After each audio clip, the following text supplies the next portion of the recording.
So team, इस session में हम देखने वाले हैं सीएसएस।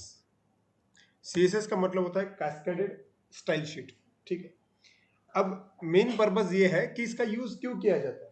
हालांकि अब सीएसएस के पहले आप लोगों को एचटीएमएल का नॉलेज होना चाहिए। जिन लोगों को एचटीएमएल के टैग एट्रीब्यूट के बारे में जानकारी है वो सीएसएस में काम कर सकते हैं। हम लोगों ने एचटीएमएल में ये देखा हुआ है, मतलब हमको मालूम है कि एचटीएमएल में क्या होता है, बेसिक लेवल का डिजाइन होता है सिर्फ। ठीक है, कलर कॉम्बिनेशन, फॉन्ट देना, इतना ही होता है। लेकिन उसका कोई स्पेसिफिक लेआउट नहीं होता है, राइट। मतलब एक प्रॉपर फॉर्मेट नहीं होता है ना। वो प्रॉपर फॉर्मेट या फिर वो लेआउट जो है ना, वो सिर्फ और सिर्फ सीएसएस से बनता है। ओके, तो सीएसएस के बारे में जानकारी होनी चाहिए, तो इसलिए हम पढ़ने वाले हैं सीएसएस। चलिए मैं यहाँ पे एक मेरा पीपीटी ऑन कर लेता हूँ।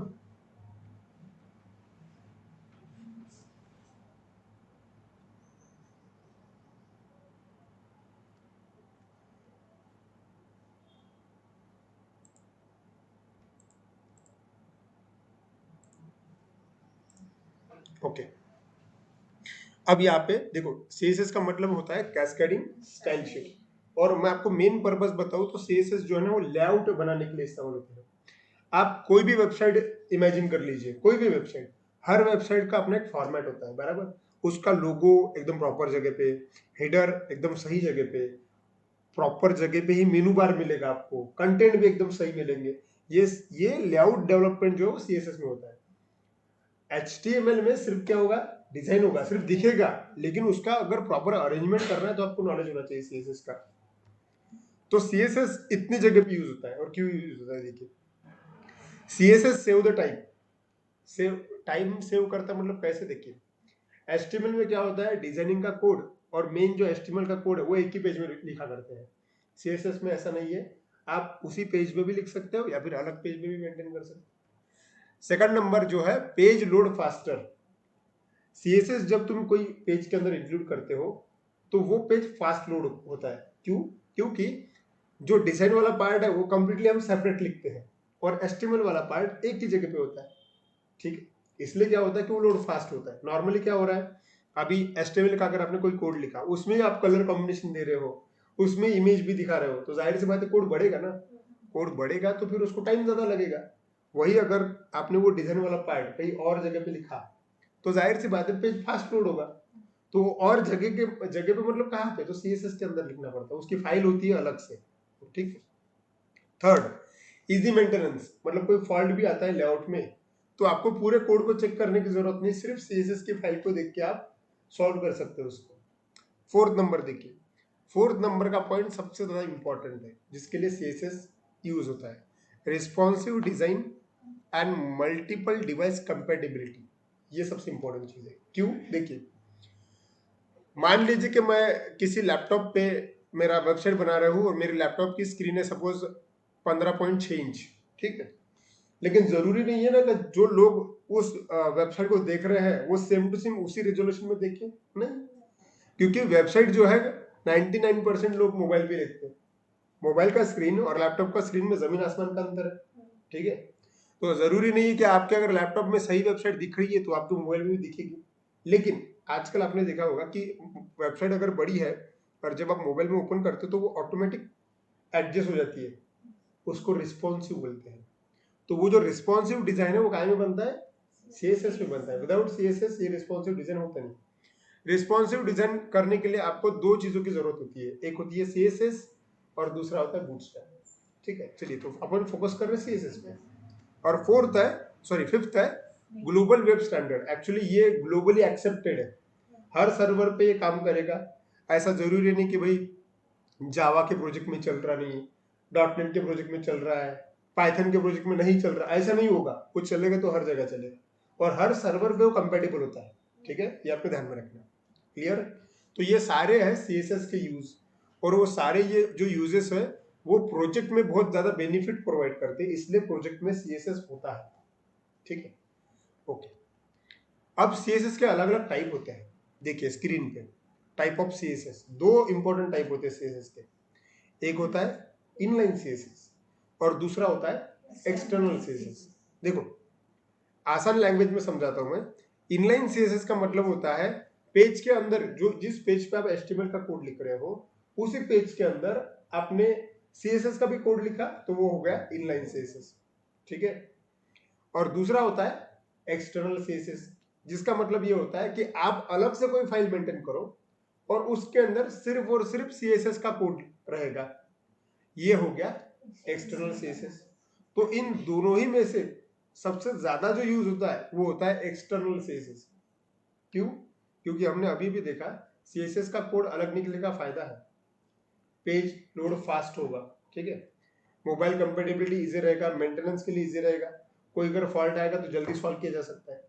ये सभी चीजें मेन है, इसलिए वहां पे एक्सटर्नल CSS का यूज ज्यादा होता है। और इवन हमें भी प्रोजेक्ट के लिए एक्सटर्नल CSS के बारे में ही स्टडी करना है। क्लियर हो रहा? ठीक है। इनलाइन CSS कब इस्तेमाल होता है? देखो, अगर आपका कोई वेब पेज है और एकदम छोटा सा चेंज कर रहा है, मतलब एक ही लाइन का कोड लिखना है और बाद में लिखना भी नहीं है, ऐसे सिनेरियो पे तुम अलग से फाइल मेंटेन नहीं किया तो भी चलेगा, एक ही लाइन का कोड है ना, तो उसके लिए आप छोटा सा इनलाइन CSS का कोड लिख सकते हो। लेकिन अगर आप नया कोई डेवलप कर रहे हो फ्रॉम द स्क्रैच, अगर कोई तुम कुछ चीज डेवलप कर रहे हो तो जाहिर सी बात है तुम्हारा कोड ज्यादा ही रहने वाला है। ऐसे सिनेरियो पे आपने you have to go with external CSS, ये याद रखना हमेशा, ठीक है। कोई प्रोजेक्ट पहले से बना हुआ है तो आपने इनलाइन CSS का कोड लिखा तो चलेगा, लेकिन कोई प्रोजेक्ट आप नया बना रहे हो तो फिर आपने 100% एक्सटर्नल CSS का ही यूज करना है, ठीक है। चलिए नेक्स्ट स्लाइड में, अब इनलाइन CSS का एक छोटा सा मैंने आपको एग्जांपल बताया। सी इनलाइन CSS एग्जांपल ये होता है इसका कि एक टैग होता है जिसका नाम होता है स्टाइल। इस टैग का इस्तेमाल करके आप जो आपने HTML का पेज लिखा हुआ उसके अंदर डायरेक्टली आप कोड लिख सकते हो इस सिंटैक्स से, ठीक है। लेकिन मैं इस पे फोकस नहीं करने वाला, मैं सचमुच में जो प्रोजेक्ट में चलता है मैं उसके ऊपर ही फोकस करूंगा, ठीक है। ठीक है, तो मैं सिर्फ ये बता रहा हूँ यहाँ पे कि आपको अगर जो आप HTML का पेज लिख रहे हो उसी के अंदर अगर आपको CSS का कोड लिखना है तो आप लिख सकते हो ऐसा, स्टाइल नाम का टैग डालना पड़ेगा आपको, और टैग डालने के बाद आपको जो प्रॉपर्टी या फिर जो एट्रीब्यूट लिखना है उसका जो वैल्यू देना आप दे सकते हो, ठीक है। चलिए नेक्स्ट, मेन पर्पस है अपना ये वाला, हमें सीखना है एक्सटर्नल CSS, ठीक है। एक्सटर्नल CSS सीखने के लिए अब मैं प्रैक्टिकली ये चीज आपको करके बताता हूँ, ठीक है। फिलहाल देखिए, एक्सटर्नल CSS मतलब क्या होता है कि कोई फाइल अलग से मेंटेन करना, मतलब एक्सटर्नल फाइल होगी। लेकिन आप अगर चाहते कि ये हमारे प्रोजेक्ट के अंदर यूजफुल हो तो फिर आपको अपने प्रोजेक्ट के अंदर उसको ऐड करना पड़ेगा। और एक्सटर्नल CSS फाइल ऐड कैसे होती है उसका टेक्निक ये है, इस टेक्निक में मैं आऊंगा, लेकिन पहले मैं प्रैक्टिकली ये चीज करके बताता हूँ, ठीक। तो हम प्रैक्टिकल करने के लिए स्क्रीन पे आए, ठीक है, और मैं एकदम नया प्रोजेक्ट लेता हूँ। अब मेरे पास कोई ना कोई IDE होनी चाहिए। आप सभी लोगों को अभी इतना नॉलेज है कि IDE अलग अलग प्रकार की होती है। अगर आप पाइथन में काम कर रहे हो तो पाइचार्म है आपके पास में, VS कोड है, .NET में काम कर रहे हो तो विजुअल स्टूडियो है, बराबर। जावा में अगर काम कर रहे हो तो इक्लिप्स है, नेटबीन है, ऐसे अलग अलग है। कोई भी IDE आप इस्तेमाल करो, HTML, CSS और बूटस्ट्रैप हर IDE में कंपेटेबल है, ओके। चलिए, मेरे सिस्टम में पाइथन है, मतलब मैं पाइथन में काम करता हूँ तो मेरे पास में पाइचार्म है, तो मैं ऑन करता हूँ पाइचार्म को। चलिए जस्ट डबल क्लिक करता हूँ मैं, और मुझे नया प्रोजेक्ट बनाना है, ठीक है। सो मैं न्यू प्रोजेक्ट क्रिएट करूँ, तो पाइथन का कोई भी वर्जन हो आपके पास में, जस्ट डबल क्लिक कीजिए आप उसके ऊपर। अगर इंस्टॉल नहीं है आपके पास में तो आप इंस्टॉल कर सकते हो, एकदम इजी स्टेप है उसका, फ्री ऑफ कॉस्ट अवेलेबल है पाइचार्म, ठीक है। चलिए क्लोज कर दिया मैंने, ये नया प्रोजेक्ट चाहता हूँ मैं, ठीक है। तो नया प्रोजेक्ट करने के लिए go to file, new project, नया प्रोजेक्ट चाहिए अपने को, तो न्यू प्रोजेक्ट। एक डायलॉग बॉक्स आया सिंपल सा, ठीक है। आपको जो नाम देना है प्रोजेक्ट का वो आप दे सकते हो। चलिए मैं एक काम करता हूं, मैं हाँ CSS डेमो ये नाम देता हूं, ठीक, ओके। एंड नीचे आपको बस एक ब्लू कलर का बटन है, नाम नहीं आ रहा, ब्लू कलर का बटन है, वो क्लिक कर देता हूँ, ठीक है, क्रिएट। और आखिर में दिस विंडो पे क्लिक कर दीजिए, मतलब वो इसी विंडो में प्रोजेक्ट खुल जाएगा। चलिए, अब पाइचार्म में ऐसा होता है कि बाय डिफॉल्ट जो फाइल का नाम होता है वो main.py होता है। फिलहाल इस फाइल की हमें कोई जरूरत नहीं, इसको बंद कर दे यहाँ से, ठीक है। अब हमें क्या करना है, देखिए हमारा एम ये है कि हमें एक HTML का पेज बनाना है और उस HTML के पेज के अंदर मैं CSS का यूज करना चाहता हूँ, ये हमारा एम है, ठीक है, तो चलिए मुझे एटलीस्ट एक HTML का पेज तो लगेगा, उतना ही ले लेते हैं। ओके, सी सिंपल है। प्रोजेक्ट के पास में आइए, आप यहाँ पे प्रोजेक्ट को क्लिक कीजिए, वहां पे राइट क्लिक करना है आपको, and new, and what you required an HTML file, select the HTML file. ठीक है, ये जो टेक्निक मैं यहाँ पे बता रहा हूँ ना, सेम ऐसी टेक्निक हर आईडी में है, बस आपको कलर कॉम्बिनेशन और थोड़ा ऑप्शन अलग अलग मिल सकते हैं, लेकिन टेक्निक ऐसा ही है। ठीक है, HTML पे क्लिक करता हूँ, जैसे ही HTML पे क्लिक किया एक छोटा सा डायलॉग बॉक्स आया, आप जो भी आपको नाम सही लगे आप दे दीजिए उसको। चलिए एक काम करते, मैं पहले इसको नाम इंडेक्स ही देता हूँ।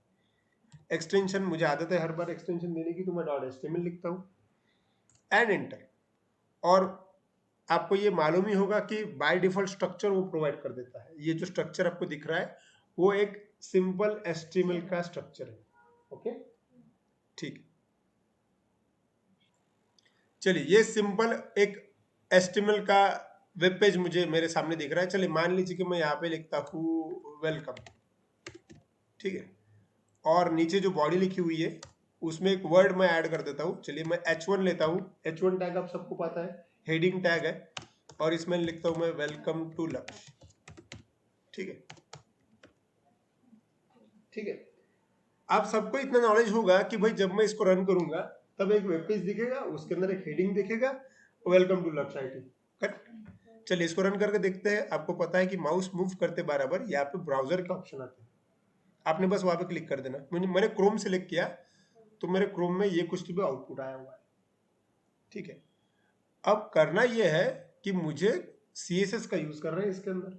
ठीक है, मतलब जो चीजें मैं डिजाइन के लिए HTML में लिखता था वो मुझे अभी HTML में नहीं लिखना, अभी मुझे कहाँ लिखना है, CSS में लिखना है। ठीक है, अब जैसे कि एक एग्जांपल में बताता हूँ, मुझे मान लीजिए कि इस पेज को बैकग्राउंड कलर देना है। ओके, आप सभी लोगों को पता है कि बैकग्राउंड कलर अगर आपको देना है तो आपको BG कलर नाम का एट्रीब्यूट का यूज करना पड़ता है। मतलब मैंने अगर यहाँ पे BG कलर लिखा और इक्वल टू जो भी कलर मैं लिखना चाहूँ अगर मैंने लिखा, तो जाहिर सी बात है कि ये बैकग्राउंड कलर जो है वो उस पेज को लग जाएगा, जो कि अभी दिख रहा है ना। लेकिन हम लोगों ने क्या बोला हुआ है कि हम डिजाइन का कोड स्पेशली CSS में लिखेंगे। ठीक है, कलर कॉम्बिनेशन, कोई लेआउट मेंटेनेंस का कोड है वो सब CSS में लिखेंगे। मतलब ये कोड यहाँ लिखना है क्या, नहीं, इसके लिए अलग फाइल मेंटेन करेंगे, क्योंकि हमें हमारा पेज लाइट वेट भी रखना है।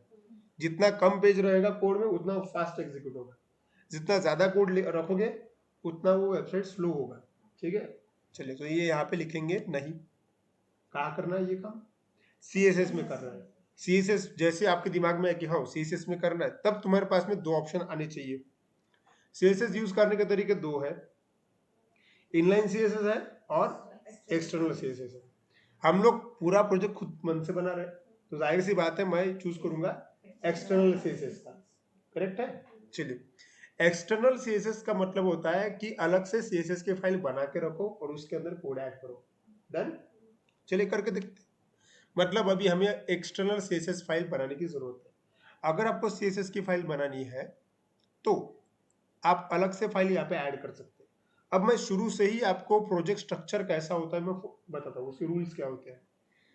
एक रूल आप सभी लोगों को पता होगा कि जो भी इमेजेस होती है वो इमेजेस नाम के अलग फोल्डर में रखना चाहिए, बराबर। मतलब स्पेसिफिक फाइल हमेशा उस रिलेटेड फोल्डर में होनी चाहिए, क्योंकि आपके प्रोजेक्ट में सिर्फ इंडेक्स नाम की फाइल रहेगी ये जरूरी नहीं है, इसमें अलग अलग फाइल आएगी, about us, contact us, services, मतलब बहुत सारी फाइल आने वाली है।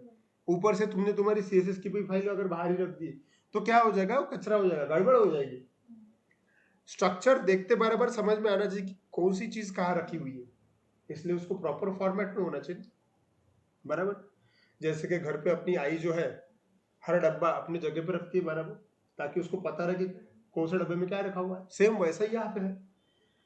CSS जो है वो मुझे खास जगह पे रख देना है ताकि मैं जब भी स्ट्रक्चर को देखूं मेरे ध्यान में आ जाए कि हाँ इसमें CSS की फाइल।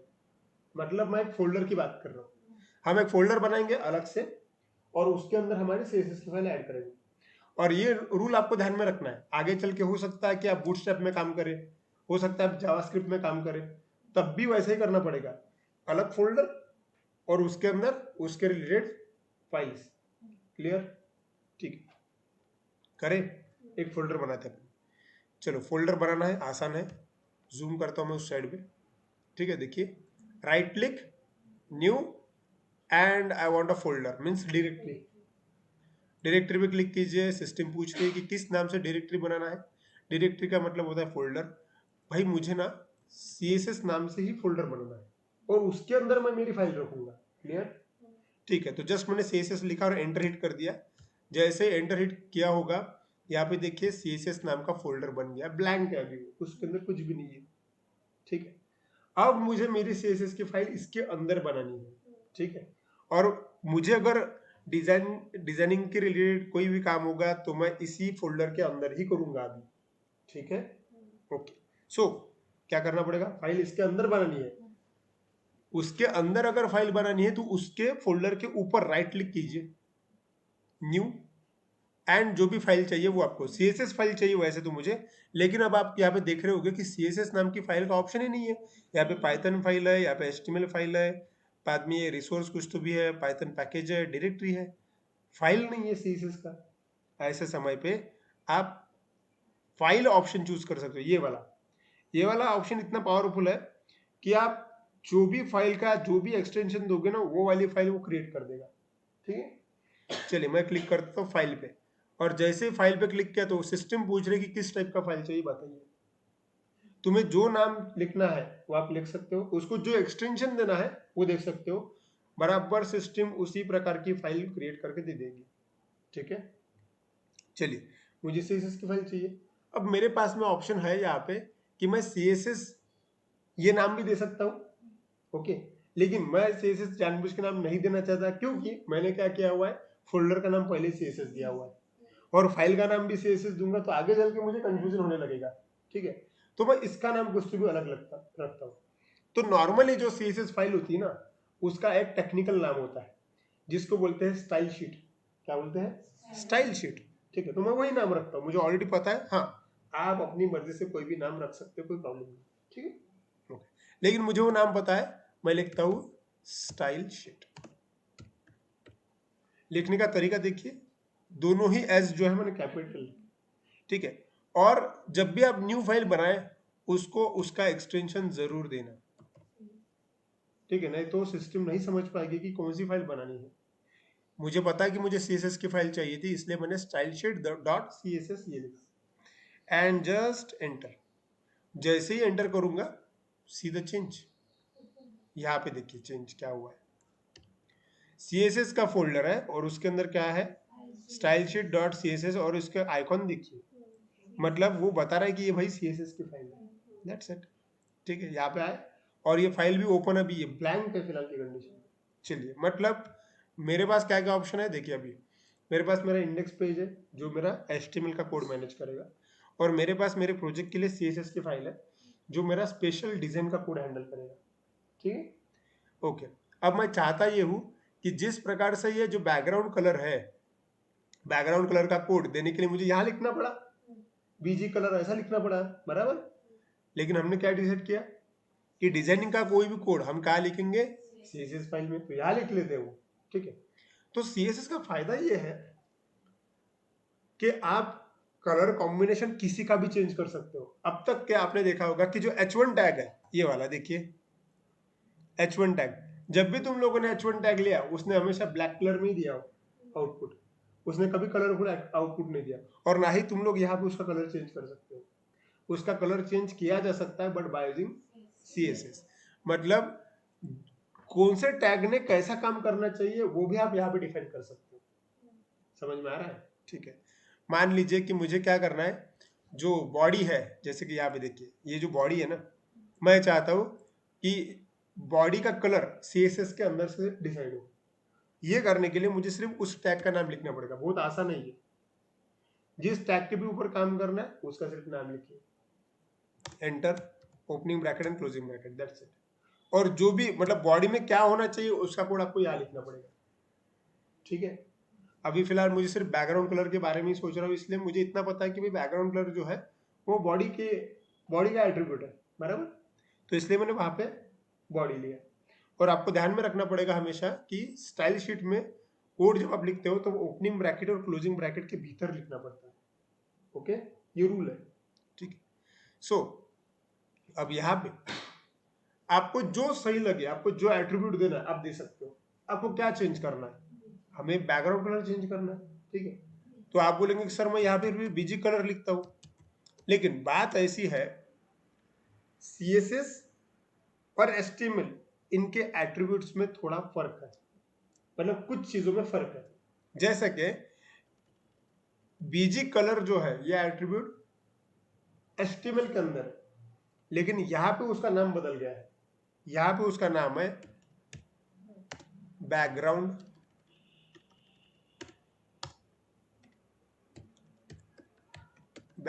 डैश कलर, ये नाम।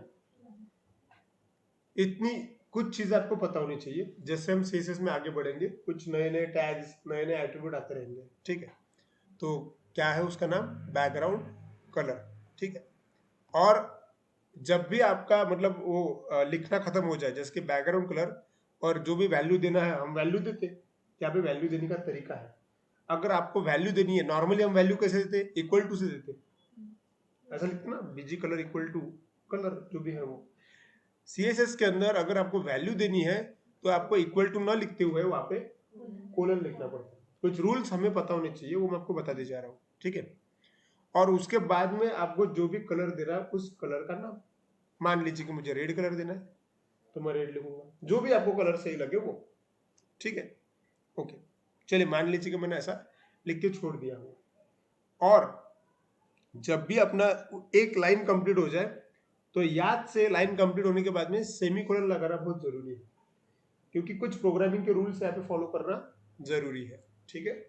जैसे C लैंग्वेज में होता है सेम वैसा है कि एक लाइन लिख दिया, कंप्लीट कर दिया, अब मुझे दूसरी लाइन लिखनी है तो सेमीकोलन लगाओ, नीचे एंटर मारो और दूसरी लाइन लिखो, क्योंकि इससे ही अपना काम होगा, ये जरूरी थोड़ी है। और कोड की जरूरत हो सकती है हमें, और कुछ चेंज करना है, बैकग्राउंड इमेज लगानी है, टेक्स्ट का कलर बदलना है, उसके लिए भी कोड लिखना पड़ेगा। मैं सिर्फ एक बेसिक आपको करके बता रहा हूँ, ठीक है। तो मैंने क्या किया, मुझे कलर चेंज करना था, और कलर चेंज करने के लिए मैंने CSS की फाइल अलग लिखी, और किसका कलर चेंज करना है तो बॉडी का कलर चेंज करना है, इसलिए मैंने बॉडी लिखा, मैंने टैग का नाम लिखा, ओपनिंग एंड क्लोजिंग, और फिर मुझे जो काम करना है वो लिखा, दैट्स इट। ओके, यहाँ पे मेरी सिंपल CSS की फाइल हो गई है, ठीक है। अब अगर मैं इसको डायरेक्टली रन करूं तो भी कोई फर्क नहीं दिखेगा, देखो कोई फर्क नहीं दिखा। एक्चुअली हमने बैकग्राउंड कलर तो रेड रखा था, रेड एक्सपेक्टेड था, लेकिन नहीं आया। वो इसलिए नहीं आया, क्योंकि अभी की कंडीशन में इंडेक्स फाइल अलग है मेरी CSS की फाइल अलग है, जिसमें कोई कम्युनिकेशन नहीं है। जब आपका रन कौन सा पेज हो रहा है, सिर्फ इंडेक्स पेज हो रहा है। मैं चाहता हूं कि मेरे इंडेक्स पेज के अंदर जो डिजाइन का पार्ट है वो कहां से लोड हो, CSS वाली फाइल से लोड हो। तो पहले वो CSS वाली फाइल यहाँ पे इंक्लूड करना बहुत जरूरी है, समझ में आ रहा है। क्योंकि अगर तुम इंक्लूड नहीं करोगे तो ये काम ही नहीं करेगा, आपको उसका रेफरेंस तो ऐड करना पड़ेगा ना। तो रेफरेंस ऐड करने का ही ये तरीका है, देखिए अभी स्क्रीन पे। अगर आप चाहते हैं कि एक्सटर्नल फाइल आपको प्रोजेक्ट के अंदर ऐड करनी है आपके, you have to follow this one. देखिए सिंटैक्स क्या है, आपके पास में एक टैग है, जिस टैग का नाम है लिंक। इसके पास में 3 एट्रीब्यूट्स है, एक है टाइप, दूसरा है href, और तीसरा है रिलेशन, ठीक है। जब आप ये 3 एट्रीब्यूट स्पेसिफाई करते हो तब जाके आपकी जो फाइल है वो आपके प्रोजेक्ट के अंदर इंक्लूड होगी, और फाइल इंक्लूड होने के बाद ही वो कोड वर्क करेगा। अभी क्या हो रहा है, कोड तुमने जस्ट लिख के रखा लेकिन वो एग्जीक्यूट नहीं हो रहा है। एग्जीक्यूट करने के लिए आपको उसको ऐड करना जरूरी है, और ये प्रोसेस वन टाइम करना है सिर्फ। एक बार अगर आपने ऐड कर लिया तो आप कितना भी कोड लिखते बैठोगे, ठीक है। चलिए करके देखें। देखो इसको, टैग का नाम क्या है, लिंक टैग है। एक्चुअली एक इंटरव्यू क्वेश्चन है, how we can include a CSS file in HTML। So answer is by using link tag we can include our CSS file in a HTML. The link tag having 3 attributes, type, href and relation. तो ये बोलते आना चाहिए, ठीक है। Basic question है ये UI developer के लिए, ठीक है। करें।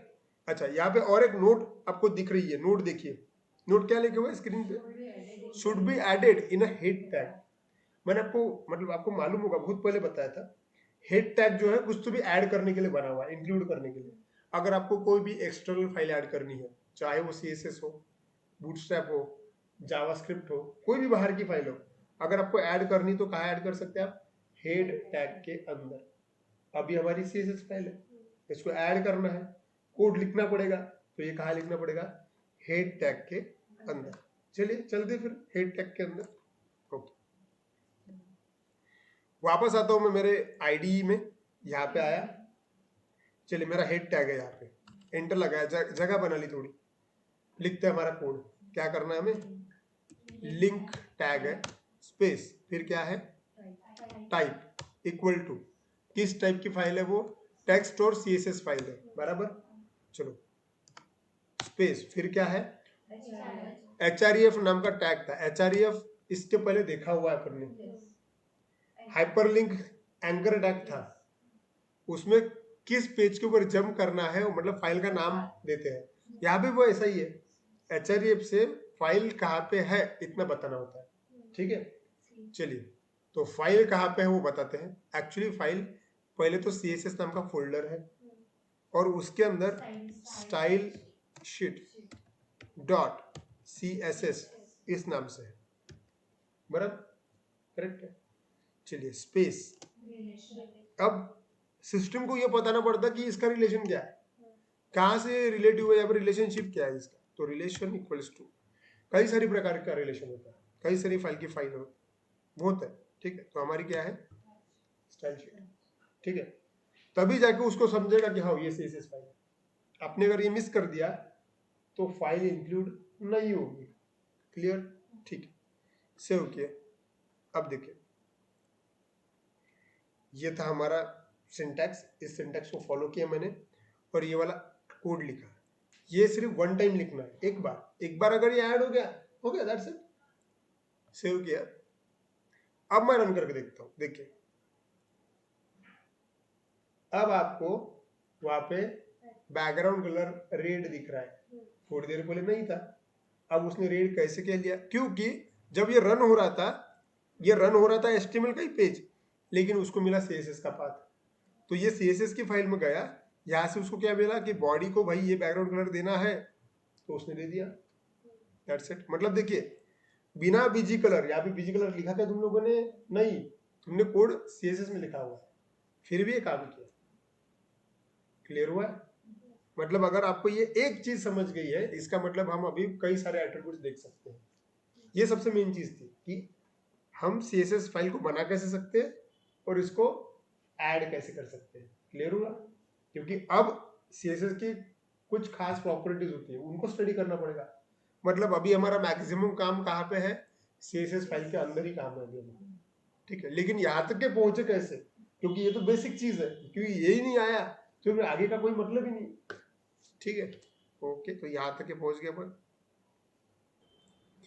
सो टीम, इस प्रकार से हमने जस्ट एक सिंपल CSS फाइल क्रिएट की, और हमने वो हमारे प्रोजेक्ट के अंदर इंक्लूड किया, और सिर्फ बैकग्राउंड कलर चेंज करके देखा। आई होप आपको ये समझ में आ गया होगा। अगर समझ में आया तो आप इसकी प्रैक्टिस कीजिए, कुछ भी दिक्कत रही तो आप मुझे कमेंट सेक्शन में पूछ सकते हैं। चलिए, आज के लिए इतना ही। Have a nice day, thank you so much.